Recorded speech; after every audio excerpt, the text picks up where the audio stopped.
and welcome to Tomorrow. Now, we've got fast radio bursts coming to us from the universe. Does that mean it's aliens? Plus, China is growing something on the far side of the moon. What do you think that is? Then we're going to talk to the University of Stuttgart's Small Sat Society, where they've got rovers inside rockets crawling around and experiments on the International Space Station. Stay tuned. This is Orbit 12.03. Good morning. How's everything up in the sky?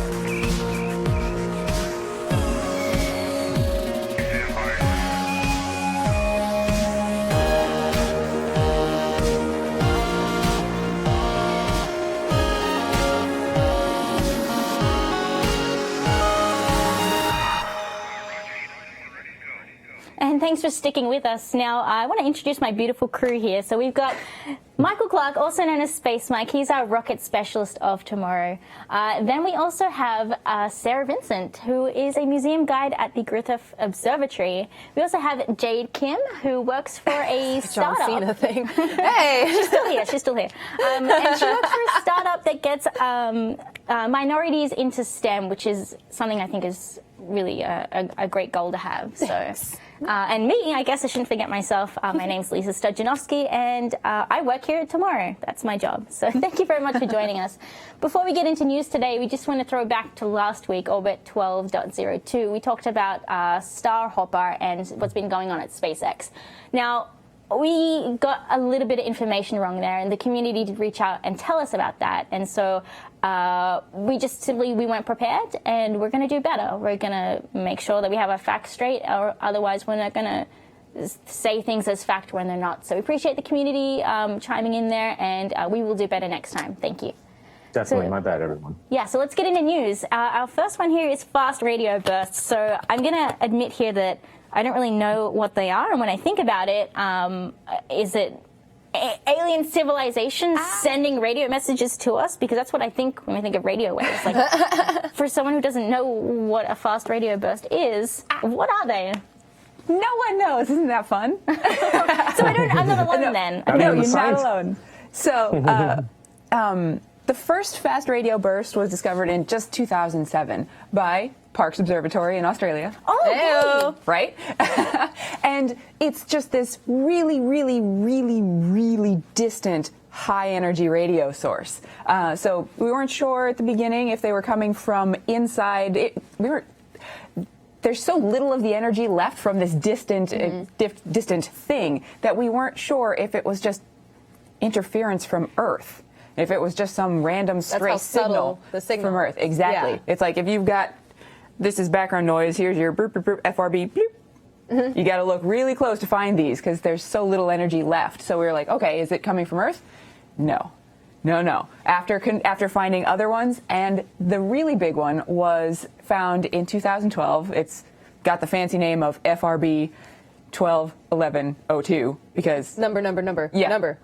But that number tells you when it was found. Exactly, 2012, November 2nd. Oh, I didn't get that. I was looking at the name, like, I wonder what these numbers mean. Some fancy coding thing. Whatever. But no, there's some logic. Right, that one's not like national, not like galactic catalog, numbers. Blah blah blah. No. Got it. Okay. So this one with this 2012 discovery, it was a repeating one. So we could take multiple readings from it and trace it back. And we found the galaxy that it's coming from. It's not from Earth. It's not background noise. It's not some random signal happening, somebody opening the microwave before it stopped.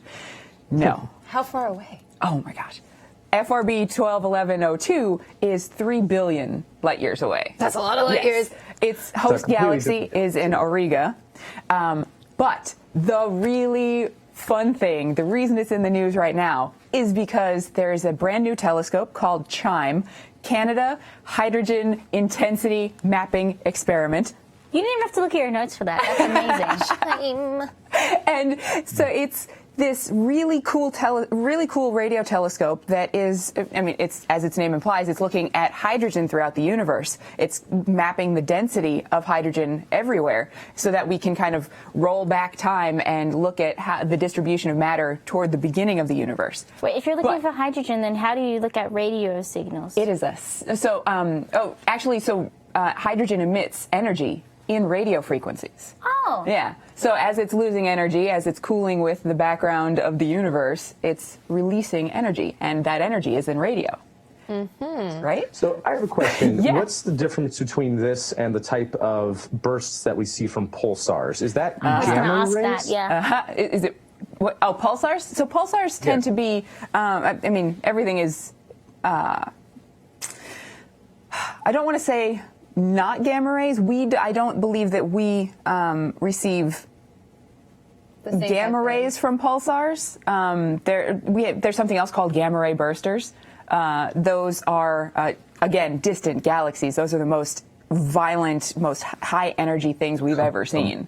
And those usually come from like the black holes in those other galaxies, right? We don't know. Sure. We don't know? Yeah, we don't know where gamma ray bursters why come we're from. looking. We don't know exactly what's going on in quasars and blazars, and we don't know what's causing fast radio bursts. But we can look at the radiation that's coming to us from fast radio bursts, and there's a spiral polarization that indicates that the source of these is next to high intensity magnetic fields. And that's what Carrie Ann in the chat actually brought up. They are super bright, right? Despite the fact that the signal is dissipating. Oh, yeah. The source itself is the source is hugely energetic. Let's see. like a diamond. Fast radio bursts are their energy output at their source is like what's the range? It's 500 billion solar energies Wow. in a millisecond.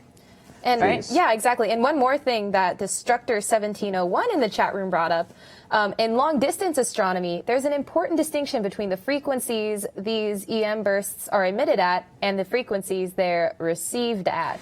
Yes. Exactly. Yes. Thanks for reminding, or thanks for iterating that, because that's Yeah. actually a very important point. Yeah. Is that because they're so far They're getting away? stretched out. Yeah, so it's called redshift. And so if you emit, let's say, I'm say going you to start with in a blue. gamma. I'm going Or to start- oh, you're doing yeah, I'm color. gonna Oh, color. okay. Yeah, Start blue. so if your peak intensity is in blue, so high frequency visible light, and you emit from a couple billion light years away, by the time it reaches Earth, the universe itself has stretched so much that your blue wavelengths, boop, boop, boop, are now red wavelengths by the time they get here. Think of like Yeah. twitching versus doing the worm. Right? If we're translating this into dancing, which we should, All things are dance. absolutely. Dance, go! I've got too many things hooked up to me. It'll all fall down. I have another question that yeah, Mike. is somewhat related. I was under the understanding that our radio emissions from our technology is being dissipated out into space and is just continually going. Because of Yes. redshift, though, I've never thought about this before. Eventually, those signals will dissipate and be gone, right? Or will they continue on forever until they're picked up by something? I would say it's more the distance will just. There's so little information, so little noise coming from us, and it's covering such a far distance. The intensity of it would be so little that there'd be almost nothing to detect.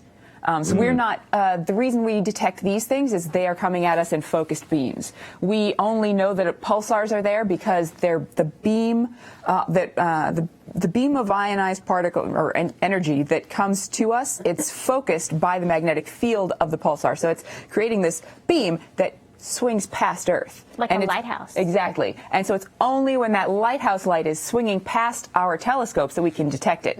But if all other times, that part of the sky is blank to us. So Earth, we're not sending out focused beams in various directions. So what you're working with is the inverse square law of like, you start with this much energy here, and by the time you have just doubled the sphere, it's half as much energy here, and then double it again, half as much energy. And by the time you get to the next star, we're not putting out there's not a whole lot of radio to detect from us. But yeah, it would still also be redshifted if you go far enough away. So, but we haven't been putting out radio for a long enough period that there would have been any redshift. It's not far enough away for the universe to have had any. Because the first real radio detectable signals effects. were emitted like, what was it, like Industrial Revolution, right? Oh, like in the late 30s. 18. I mean, anything, so anything that went out, anything that broadcast, exactly. yeah, it was. That's pretty interesting. It's one of the to think things about. that Contact got right. Exactly. It's yeah. like they're hearing news from like Right. some historical event. Yeah. So kind of bringing it back to Earth, pun intended. Why do we care?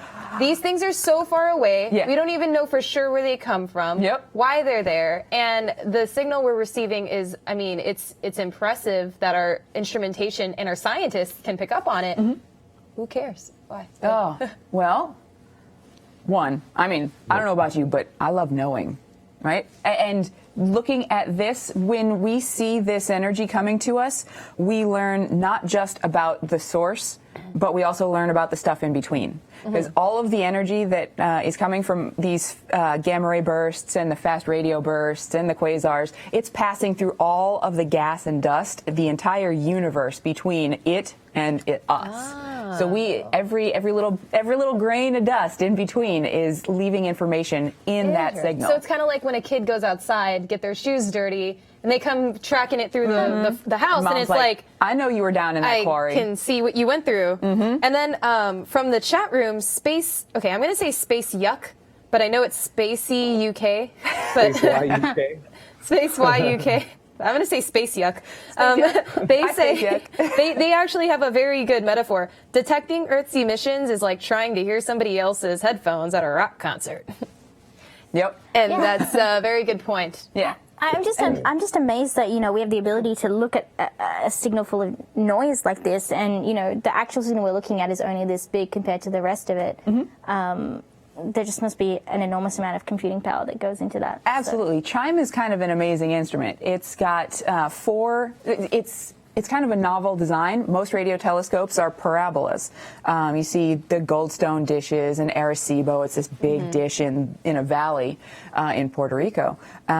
But Chime is 4 half pipes, and it's got 1,024 modified cell phone receivers sitting in there, and they're taking a 200 square degree swath of the sky, and they're taking samples a couple billion every second, and they're running it to 2 different computer center processors. Old phone receivers? Not old, but or like adapted.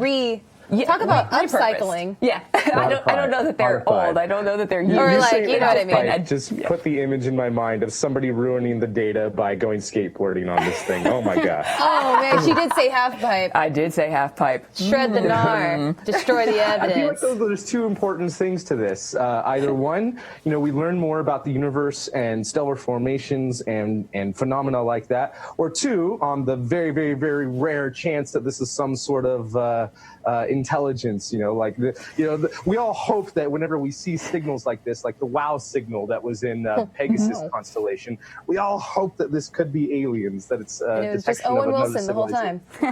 Either way, it'll be good information. I mean, Yeah. whether we But learn the more thing- about the universe or if we do discover something else out there, either way, Yeah. it's good for everybody. And this animation that's happening Ooh. now is an animation of how random these fast radio bursts are, how spread across the sky they are. We actually, since 2007 up through the 2012 discovery of the repeating fast radio burst, we've determined that there should be about 1,000 of these every year spread across the sky. But because radio dishes typically have been so narrow band, we weren't able to see it. But with Chime scanning a huge swath of the sky every night, they're in just testing mode, and they've already found 13 plus fast radio bursts, plus the second repeating fast radio burst. They've got six signals from this same one source. So basically, they're pretty common. Yes, they're pretty common, and we think that they are possibly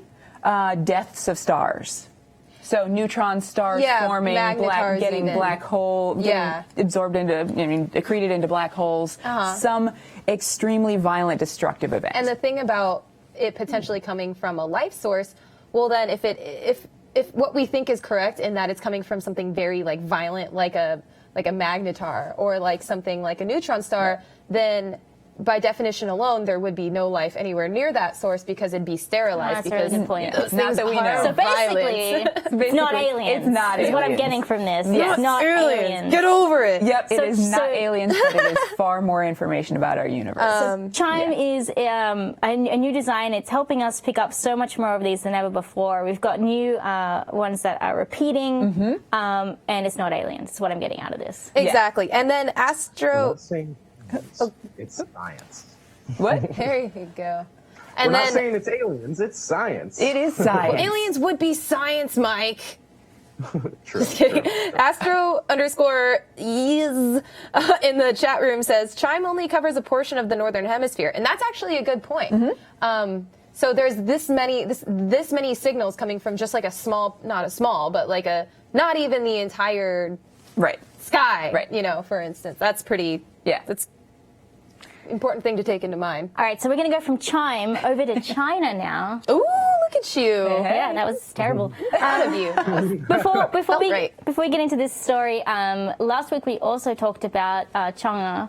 I pronounced that really bad, but the Chinese lander and rover mission to the far side of the moon, and we also got a couple little bits of info here that it could have been construed the wrong way. So I was definitely wrong about some information on the biology experiment. The information that I had gotten was that they had put in Arabidopsis seeds in there, some potato seeds, and some silkworms. But it turns out, at the last minute before the launch, the silkworms were actually replaced with fruit flies, and I was unaware of that. So I apologize for not doing more research and finding out what the actual story was with what is inside there. But there have been a couple updates with it as well. I mean, the fruit flies were actually in egg form, so the experiment was to see if they could actually hatch while they were on the moon in this container.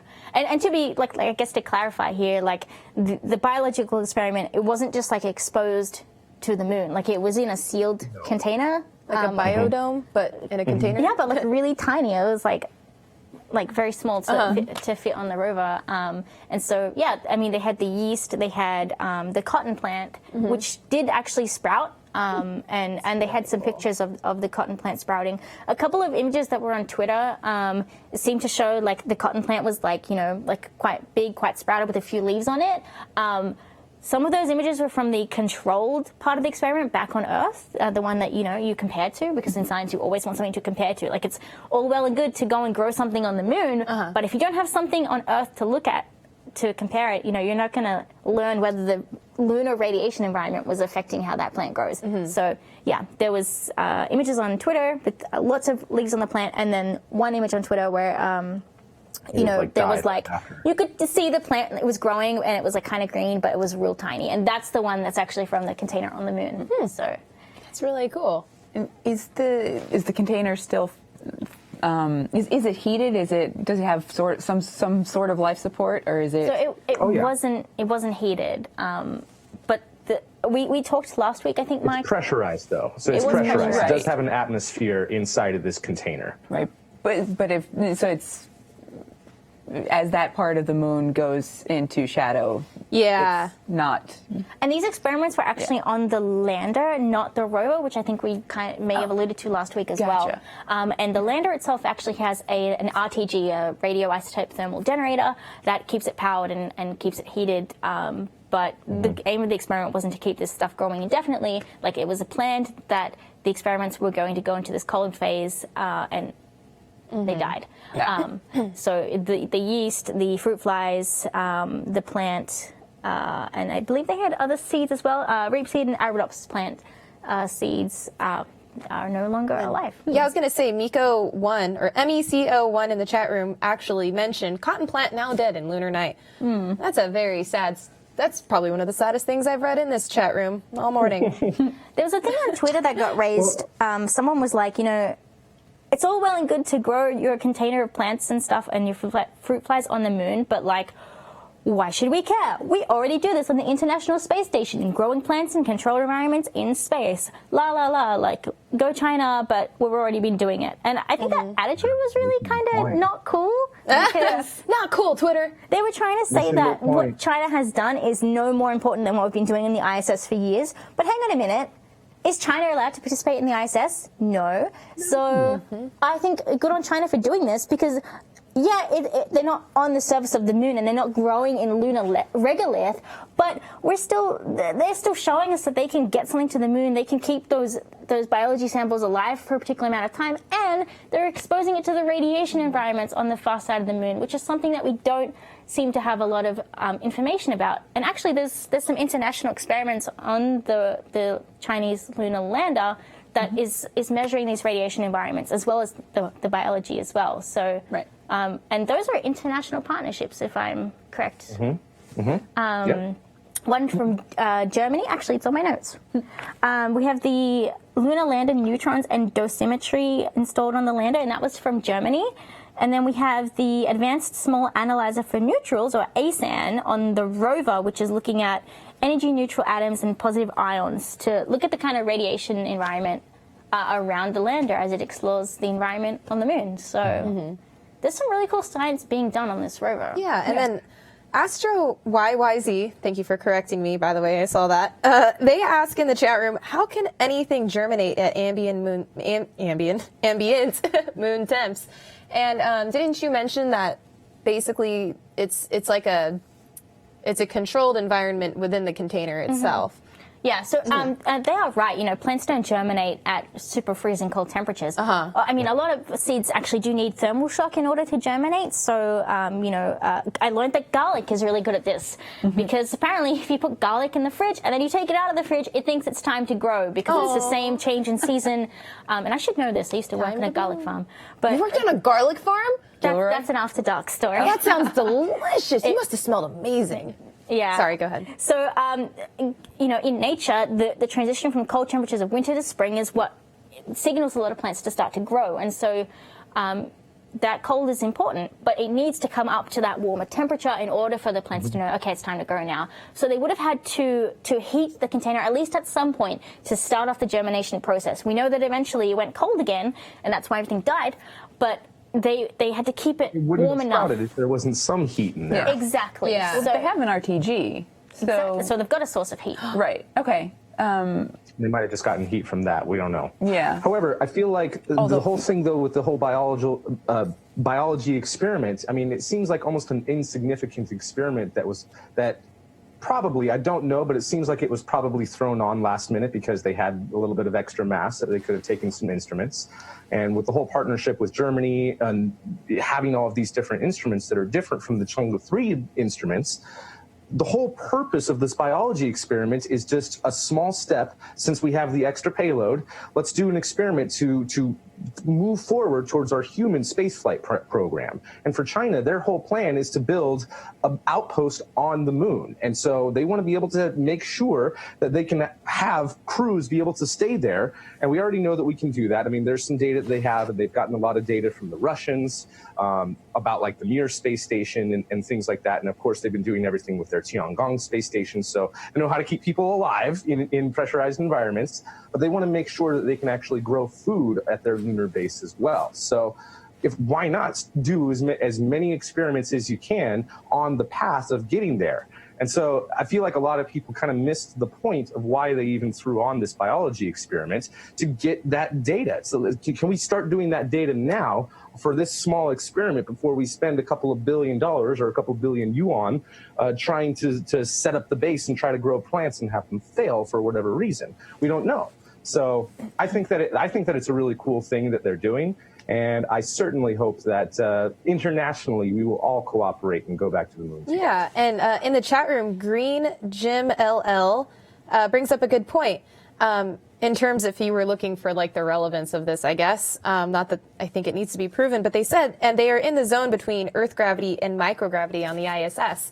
So kind of like you alluded to what was mentioned on that Twitter war or whatever, people saying, oh, we already have experiments on the ISS, who cares? But it's like, well, the moon is still a completely different like environment from the ISS as well. So I mean, there is the capability on the ISS to they have something called it's like a centrifuge within one of the modules, and you can spin it up to about 1/6 gravity, so you can kind of simulate what it would be like in a lunar gravity environment.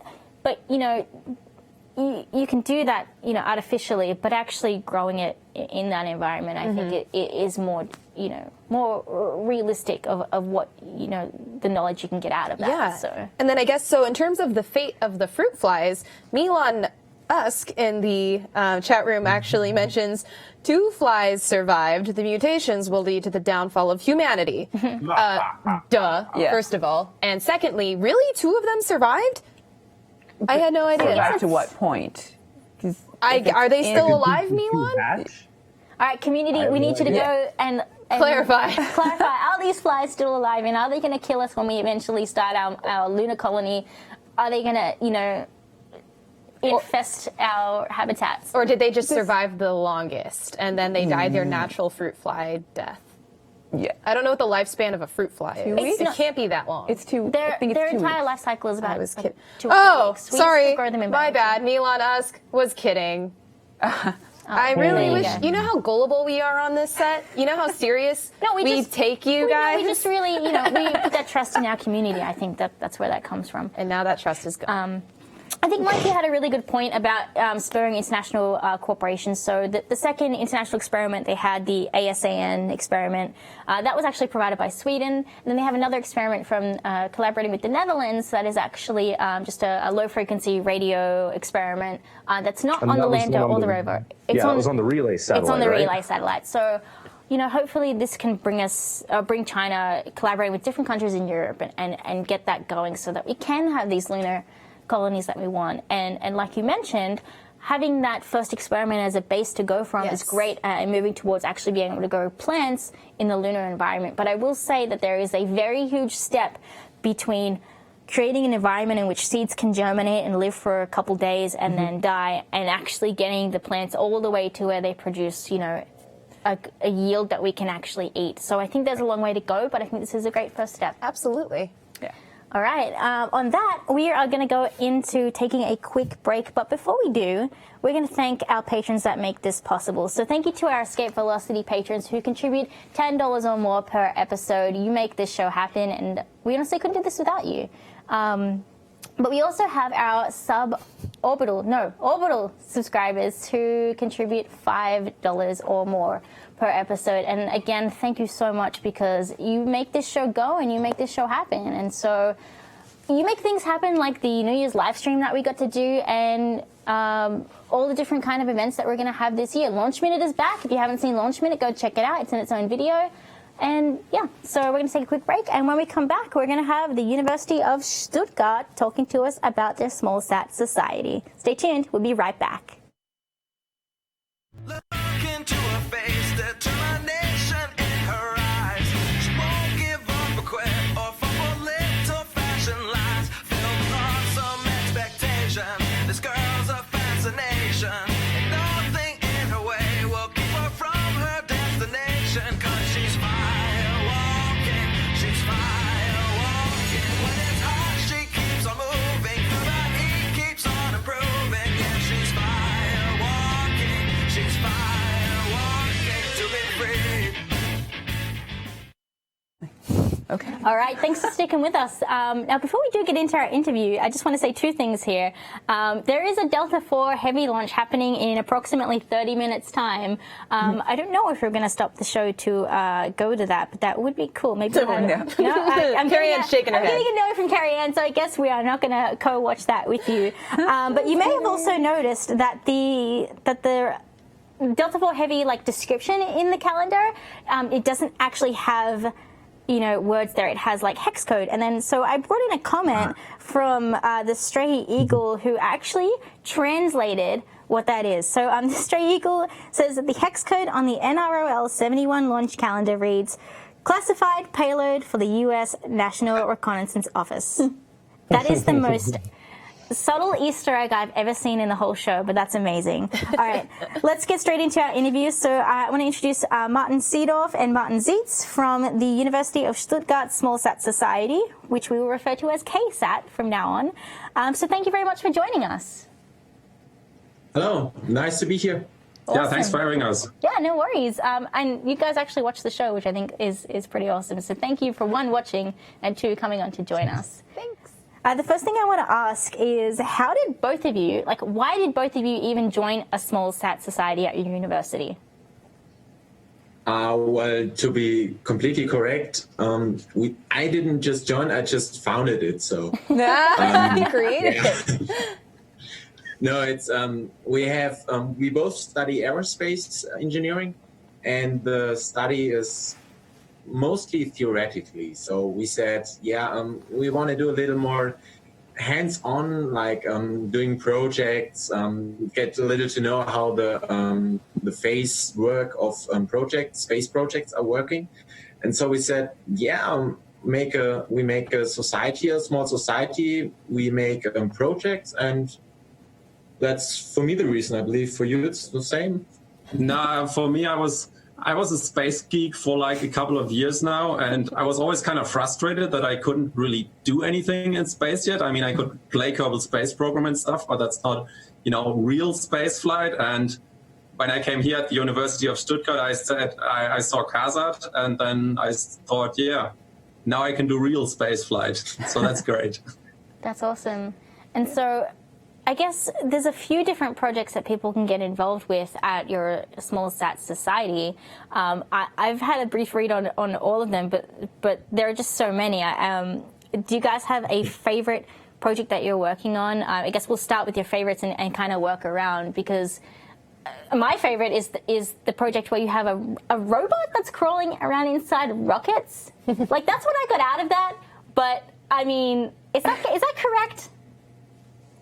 Yeah, that's basically correct. So, to be perfectly honest, none of us have actually worked on that particular project, but we can still talk about it. It's fine.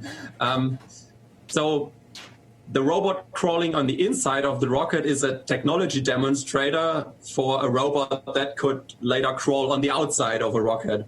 So the idea is that you have your space station in orbit, and you can have the robot crawl around on the outside of the space station and look for damages and things like that, and maybe even repair them. So how this works is that we charge these pads that you can see sort of in this light yellow color.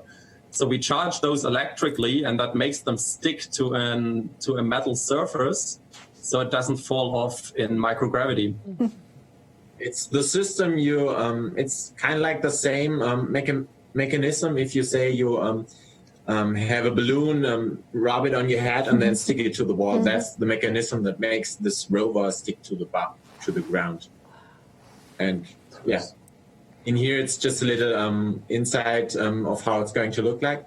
And that blue you can see is the outside of the rocket. So it's a Rexus rocket. And inside we want to drive just forward and make a little curve or drive around. That's the plan so far.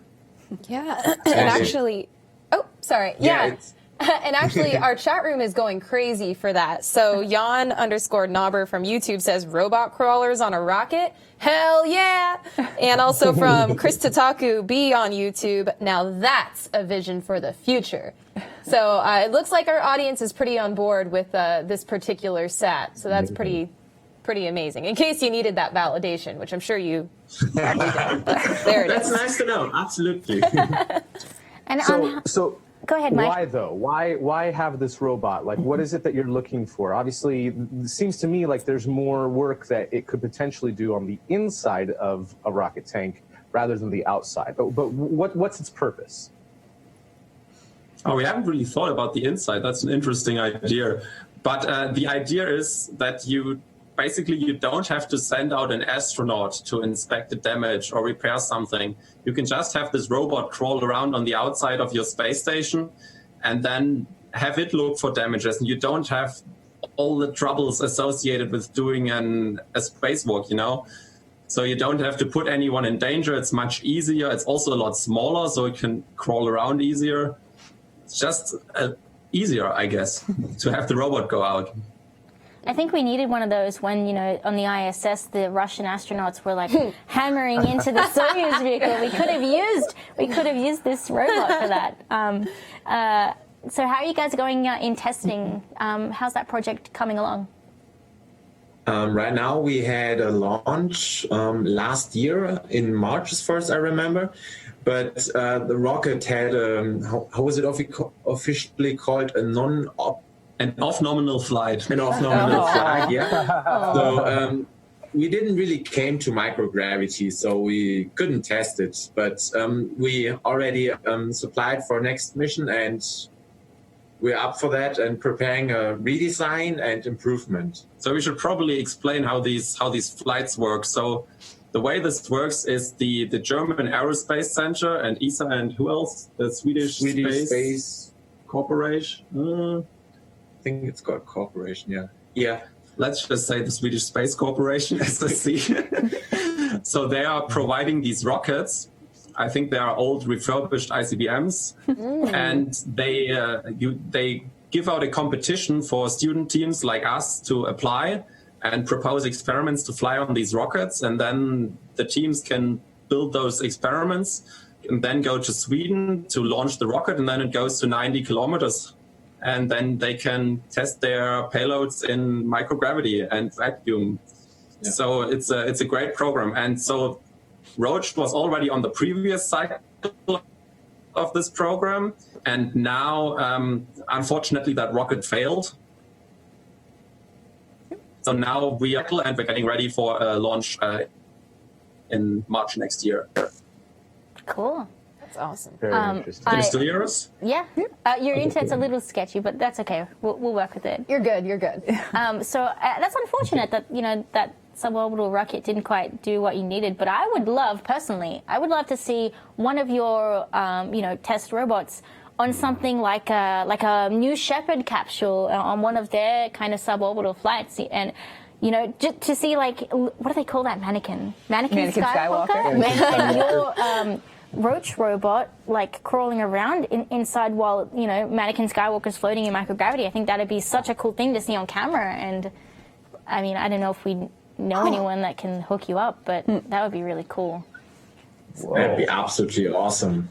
But Sorry, just a little explanation of the video you just see there. It's the red thing is our rover, but the snow that just came inside the module, that's part of the not planned flight. So it just crashed without any break into the snow we had in Sweden. So that's how it came. And we didn't have any opening at the module.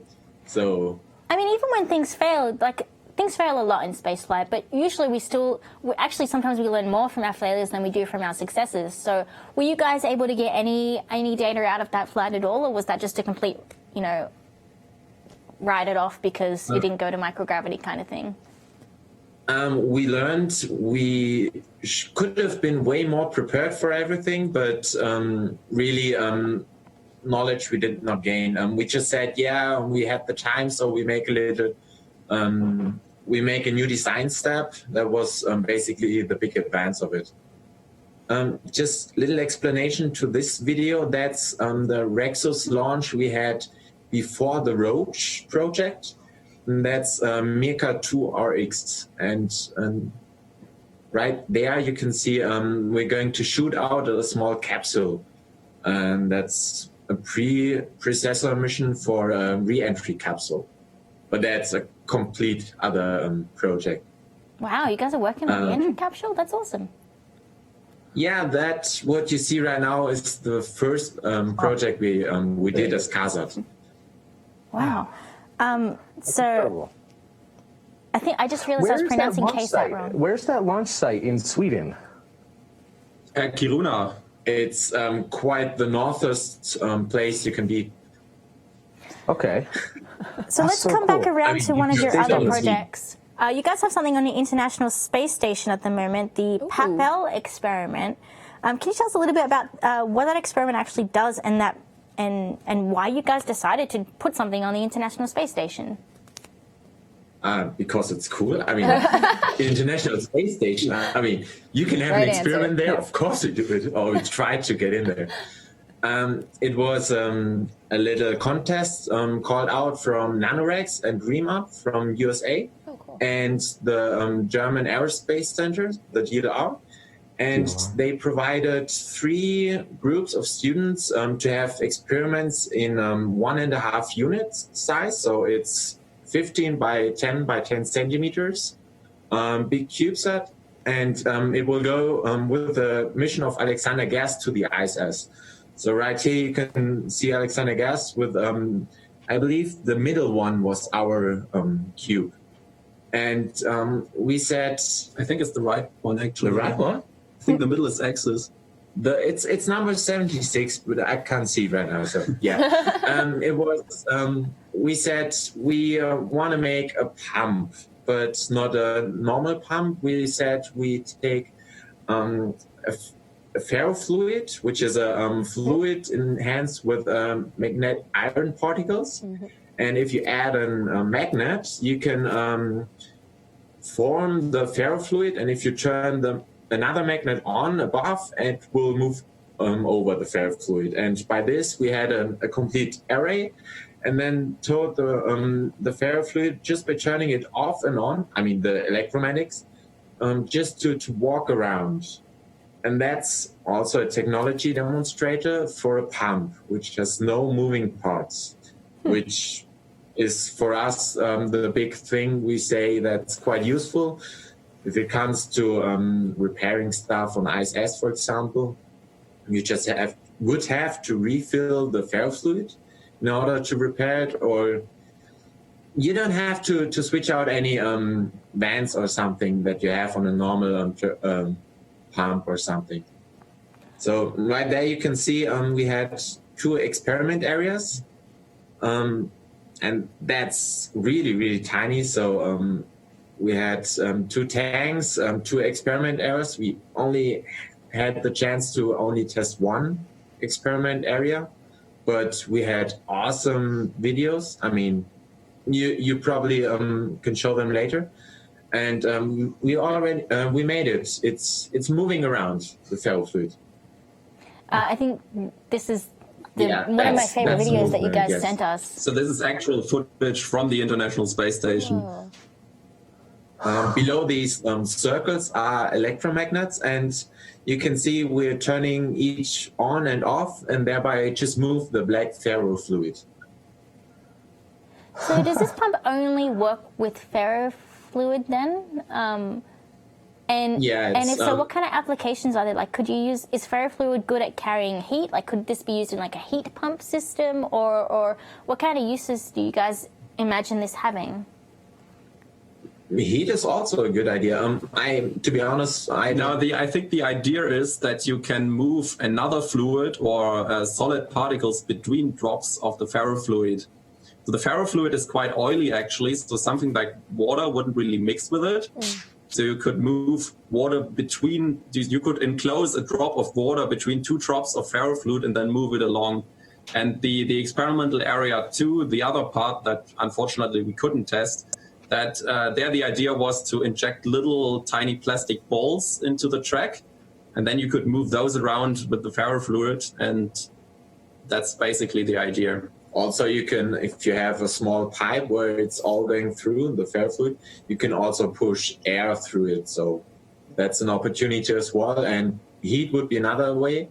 And also you can use it as a in order to move the momentum of small spaceships, or depends on the size you have. So you can make ACS commanding as well. Yeah, and actually, Robot Reorg in the chat room brings up a very good point as to how we can utilize this amazing technology. They say it's good for making shape-shifting Terminators. Talking about a little TI something or other. That's a really cool technology. T1000. Is there a follow-up? T1000. Sorry. I was going to do the Texas Instruments, the TI. I was thinking of the calculator. I'm going to grab you into oblivion. There. I was so lost. Before my time? Calculators? No. Terminator 2's before. Never mind. Anyways, so are you guys planning a follow-up to that experiment? Because I just think that's incredibly innovative what you guys were doing there. Right now, we're waiting for the experiment to come back to Germany. So we're only at first just looking what worked, what did not work, and how exactly is everything looking like right now. But I believe our professor is really thrilled about maybe giving it a second shot. So we'll see where we're going. The thing is, actually, Papel came home on the CRS-16 Dragon just last week. So it's already back on the ground. So we're waiting to get it back here. But this particular program that it flew on, that was like a one-time competition. So we can't get another one that way. So someone would have to pay for the next experiment, and that might be the university, but so far nothing's fixed there. I mean, that's what, Kickstarter and crowdfunding campaigns are for, right? Yeah. Patreon. You had a question, Sarah? I kind of do, yeah. So you've got little robots crawling around inside and outside of spacecraft. You've got working on solid state pumps, I guess. Are you building towards something bigger? Do you have some end goal in mind? Our society name is already saying, we want to make a satellite. So not a big one, just starting with a 3-unit CubeSat. That's the other project we are working right now. But all these projects we make, it's like we want to get involved into space projects and make something. So we didn't think about getting everything together. So maybe in the future someday.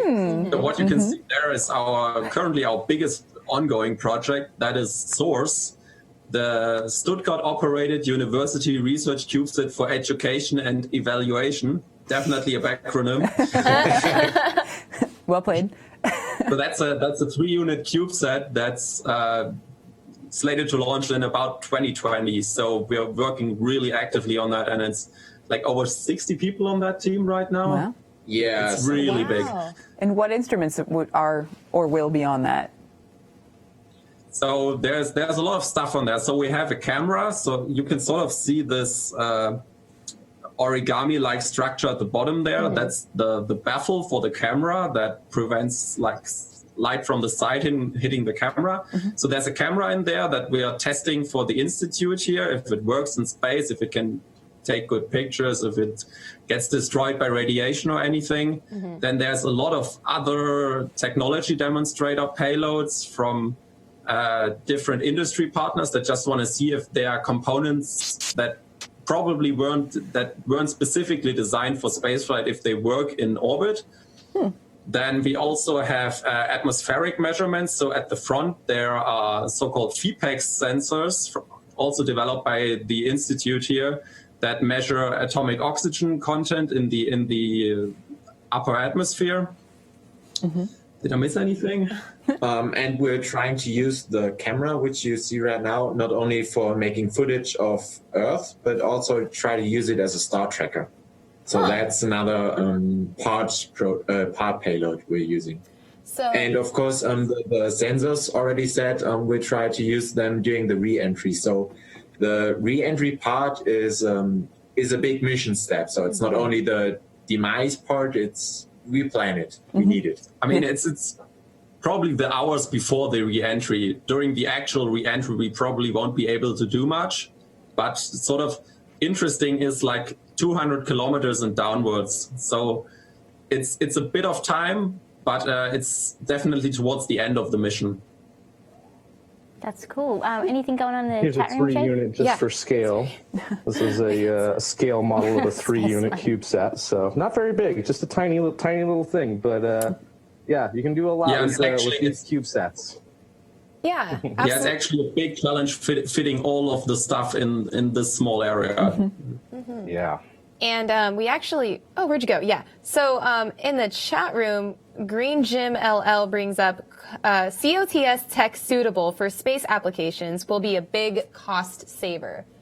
Cost so kind standing of for that march commercial towards off the shelf. efficiency. Exactly. Yeah, I think that's really important. A way to get students building stuff that's actually going to go to space, made from stuff that you can just, go down to your local electronics store and buy and put together with your peers doing the same thing that interests you, I think is really powerful. and to go to that, like how do you recruit students to join your society, and how does that work? Like, do you have to build your way up, you know, from first you just get coffee for everybody working on the spacecraft, or can you just jump straight back into it?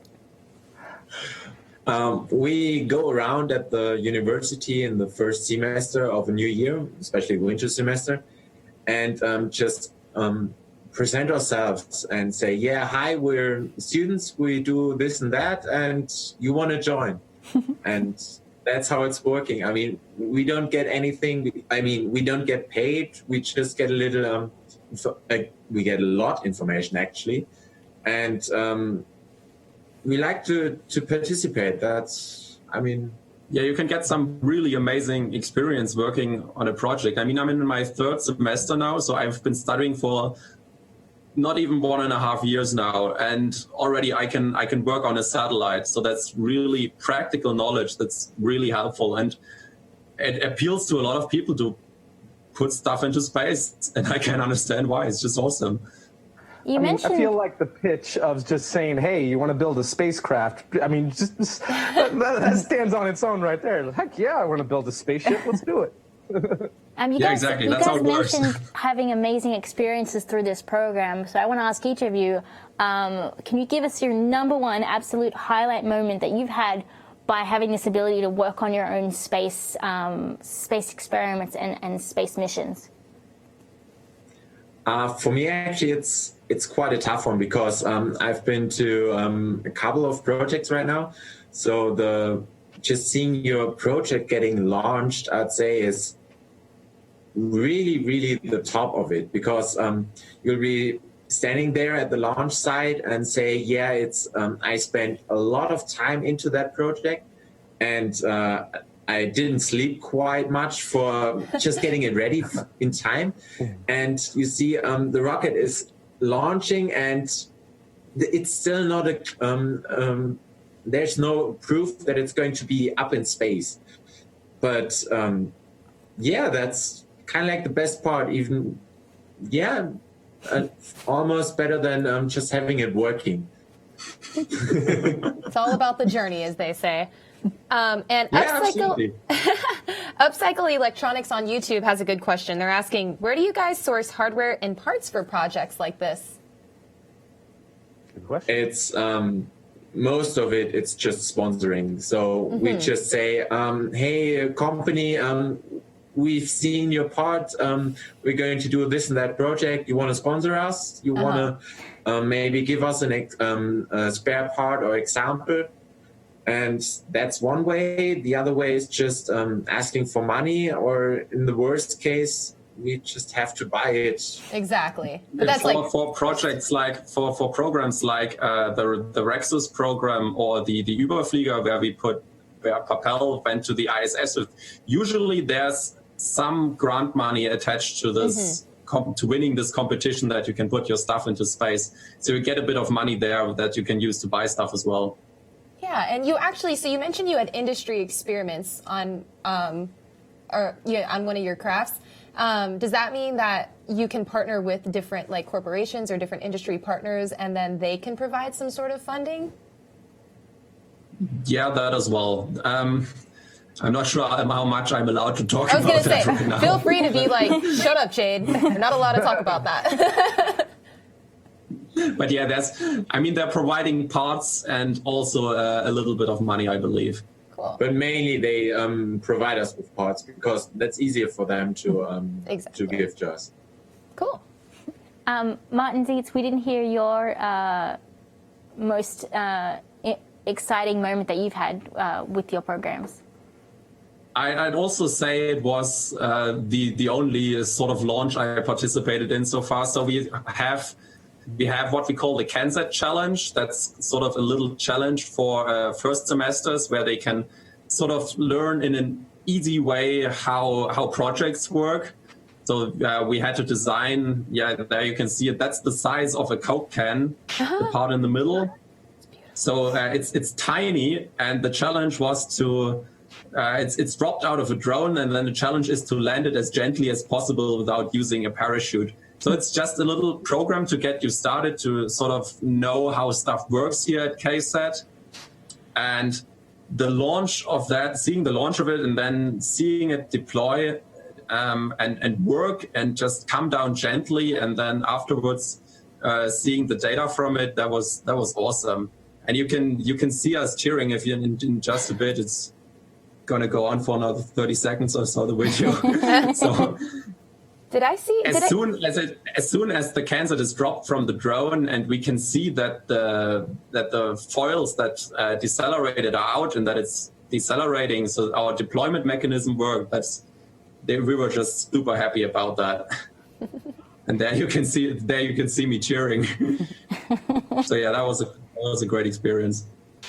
I think the thing I'm most impressed about your society is the variation in the different projects you have, from the entry-level KSat thing all the way up to a 3-unit satellite that's going to go to space. Before we wrap this up, did you have any advice for people that wanted to start their own kind of small satellite society in their own university? Yeah, well, it may sound a little silly, but the main important part is make sure you have maybe a professor, but a PhD student who is maybe working on the same subject and is therefore able to help you with more detailed intel, and also can maybe provide some rooms or something like that. That's for us was the first big thing that was really helping, because our first project was an idea from a professor, and we picked that up because we just wanted to build something, and they helped us out, and that's quite the big thing about it. So if you don't have anyone, it's really, really tough, because you don't have any knowledge, you don't have any professor who's saying, yeah, it's you can use my machines for this or that, because I want to know what's going to work with it. So I'd also say it's helpful if you get a couple of friends, because for our projects, the constraint is always manpower. We just never have enough people, and never enough people who know electronics. And so you just need a couple of people. Usually it's not money, it's time and people that's constraining. So having a couple of friends helps definitely as well. And before we close out the show, can you guys tell us, if people wanted to find more information about your society and all the projects you're doing, where's the best place that they can find information about that and about you yourselves as well? So our website is ksat-stuttgart.de. So you can find information about all our projects there. Then we are on Twitter at KSat_Stuttgart, and on Facebook as well at KSat_Stuttgart. Thank you so much for taking time out of your Saturday to talk to us. I am suitably impressed about what your society of volunteers and students have been able to achieve. It's actually more than what some companies can even achieve. So you guys should be incredibly proud of the work that you're doing in your projects, because they're quite impressive. Thank you very much for having us here. All right, before we close out today, awesome. I want to give a very huge shout out to all of our patrons that make this show happen. To our Escape Velocity citizens, these people contribute $10 or more per episode. They get their name in the show, but they also get the feeling of knowing that they make this whole show happen. And we get amazing guests, like the people we're talking to today, and we had Peter Beck on last week, and all of these happen because of you. We could not do this without you, so thank you. We also have our orbital citizens. These people contribute $5 or more per episode, and they get their name in the show, and free worldwide shipping in the swag store, and lots of other cool things. But they make the show go. Thank you so much from the bottom of my heart. I am so sincerely thank you for everything you help us to do. And I'm also want to shout out our suborbital citizens as well for making this show happen.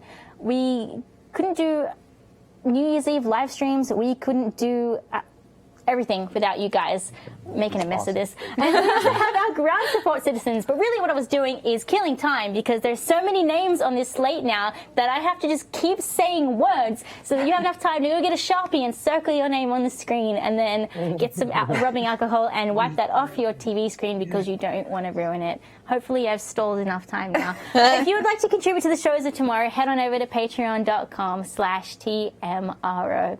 Next week, we have the debut of Tomorrow Science for 2019. I'm so excited. So we're going to be having Rose Jones from the Bigelow Laboratory for Ocean Sciences, and Rose is going to talk to us about the strange places where microbes live. We're going to be talking deep sea microbial communities. We're going to be talking using microbes to bioremediate the damage done by mining and acid mine drainage.